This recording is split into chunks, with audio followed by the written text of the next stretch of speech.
Hello, mates.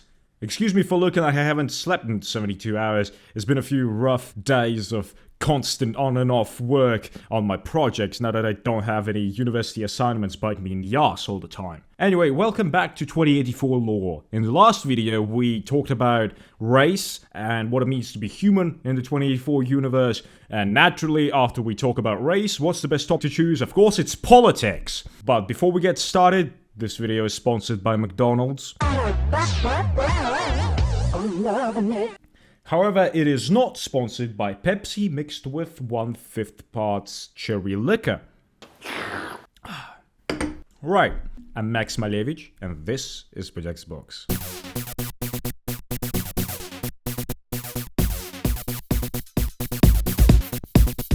One of the largest political and economic blocks that exist in the galaxy by 2084 AD has to be the Interplanetary Union of the Galactic Sectors, also referred to as the Galactic Union, or GU for simplicity's sake, because nobody's gonna say IUGS all the time. The Galactic Union is one of the oldest superstates in the galaxy, and it was formed initially by the Pataliputrian civilization, who, if you remember from the previous video, are one of the oldest civilizations, one of the oldest humanoid civilizations in the galaxy. Its establishment was largely driven by the desire of the Pataliputrian civilization to unite all of its different colonies that it had lying around in its cosmic backyard. The homeworld wasn't too keen on letting its colonies stray from its own social structure. When the bloc was first established, its name was the Interplanetary Union of Humanity, IUH. And as you could probably tell, it was formed in a time when Pataliputrians weren't quite aware of the existence of other races, who are, as we have discussed, also largely humanoid. The IUH was quite small and consisted of 19 planet states. However, if you look at it from the perspective of the Pataliputrians, 19 planets is pretty darn impressive, you know, especially considering that they were pretty much like Earth. So these 19 planet states had a central government concentrated in the homeworld of Teliputra and the neighboring planet from the same system called Helopeion. So there's this Mernama system where Pataliputrians come from. There are two planets, well actually there are more planets, but there are two terrestrial planets that have been inhabited by the Pataliputrians. Pataliputra itself, which is their home planet, and Helopeion. These were considered basically the capitals of the government and the state of the Union at the time.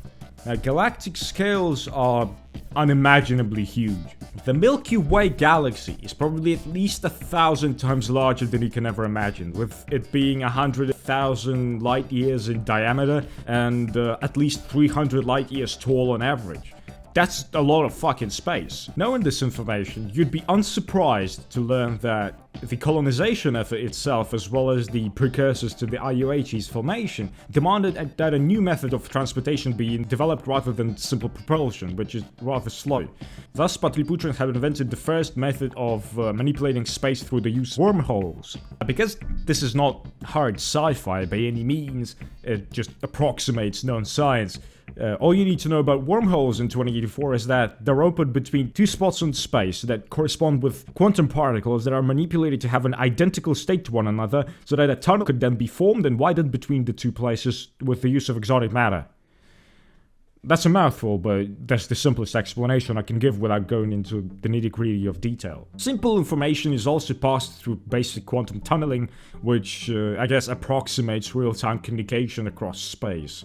That's just the backbone of what establishes this intermittent society that exists across hundreds of thousands of light years. Also, for reference, if we take a look at the map of the Milky Way, the Earth is located over here in the Orion Arm, and then the IUH was almost entirely localized at the polar opposite, past the galactic center.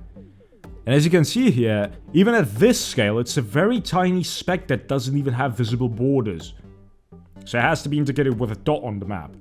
Alright, so about 120 years after the IUH was formed, Pataliputrians have looked a bit farther than their local backyard. They have discovered a new growing civilization of aliens. Those were the Faltharians in the Piles star system. They instantly went to establish diplomacy with the race because, you know, their progenitors and So, some shit like that. I'm not obliged to know everything about their society despite the fact that I'm the writer, right? Long story short, the Faltharian civilization was welcomed to the IUH and the Union had now expanded. Right. So this is the backstory of the Galactic Union. They call it the Union, call it GG, call it whatever you want. In my works, it's mostly referred to as the Union because there's really not many other unions that people know about, so aliens of all kinds will refer to it as the Union. Some other things you might need to know about it is that it repeated this process of discovering new civilizations and partnering with them for dozens of thousands of years, and eventually had to be renamed to the IUGS, so like the more modern title of the Galactic Union. However, there was a problem. The Galactic Union acted a bit like the United Nations if the United Nations wasn't useless and actually had power. Except its power was largely concentrated in the arms of just two races. So basically Germany and France, or some shit like that. Naturally, that led to the Union employing a more benevolent crypto-authoritarian system, despite ostensibly having a democratic republic-type government structure. Among other things, this has severely impacted trade between planets, with simple tariffs being among the smallest concerns that the civilizations had. This was apparently noticeable in the so-called outer sectors, the sectors of the galaxy positioned further away from the galactic center, who felt like they didn't want to be entirely subservient and ruled by a distant crown they had no say in. They wanted freedom to manage their own affairs, resources, trade, and whatnot, without the Union sticking their noses into their business. In Sector 8 specifically, which also coincidentally includes the Sol system, this has led to 3 civilizations teaming up to form a trade alliance. Those civilizations were the Martians, the Arcturians, and, as odd as it may sound, the Faltharians. Sure, the Martians and the Arcturians are relatively close by to one another, but what the fuck are the Faltharians doing here, especially considering they're one of the founding races of the Galactic Union? Well, as it turns out, the Faltharian civilization has been divided into multiple governments, and the Faltharians living in the Foliary system have figured that, well, if the people want it, they must be assisted, you know? Especially considering that their people have enough weight in the Union to provide a political and legal buffer. All of this has culminated in these 3 races, these 3 civilizations, establishing the creatively titled Trade Coalition of the Galactic Sectors, TCGS, also called the Sector Trade Coalition, or STC for simplicity and uniqueness. Here's an excerpt from my wiki. The Sector Trade Coalition is an interplanetary organization that regulates and facilitates interplanetary trade.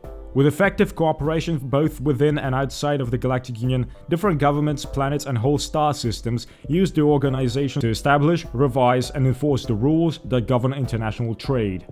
To date, the STC, the largest trade organization in the galaxy with over 40,000 member planets. Yeah, the coalition has grown quite big throughout its history to encompass more than just one sector. The coalition has boosted trade and reduced barriers, also having influenced trade agreement generally between its members.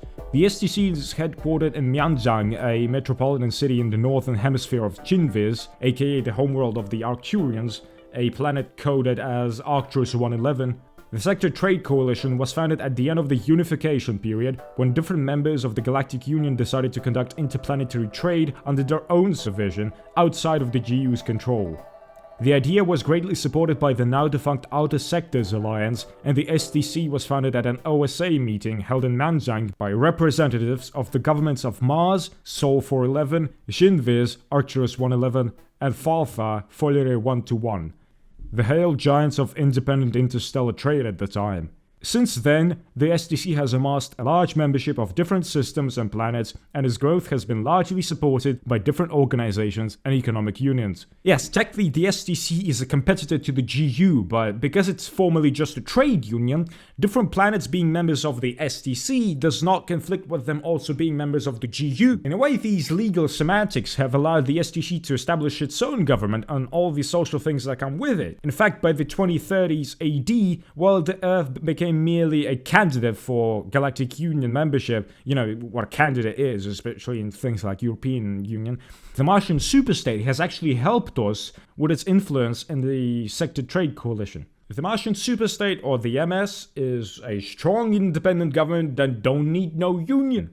So they wanted to impart that sentiment onto the younger siblings, us, Earthlings. You know, just so that we aren't swayed by Union propaganda, because Martian propaganda is better. One of the biggest reasons Earth's Union membership remains a candidate, in other words, hypothetical, is that the Earth remained largely divided and not globalized neither by 2035 nor by 2084. A requirement for Union membership is that the candidate is either a planetary superstate, meaning a single planet state, or at least has a global organization that can represent the planet and isn't useless, which, let's face it, the United Nations is not useless. On the other hand, the coalition doesn't give a shit. Its members include anything from system superstates to individual planets to separate countries and even individual space stations.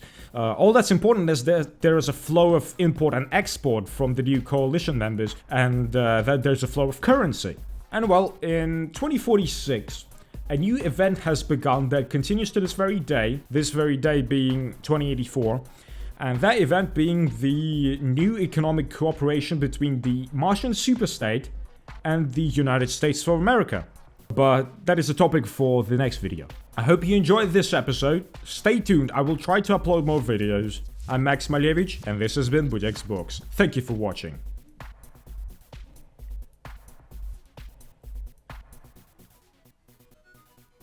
Oh, Pepsi goes really well with alcohol.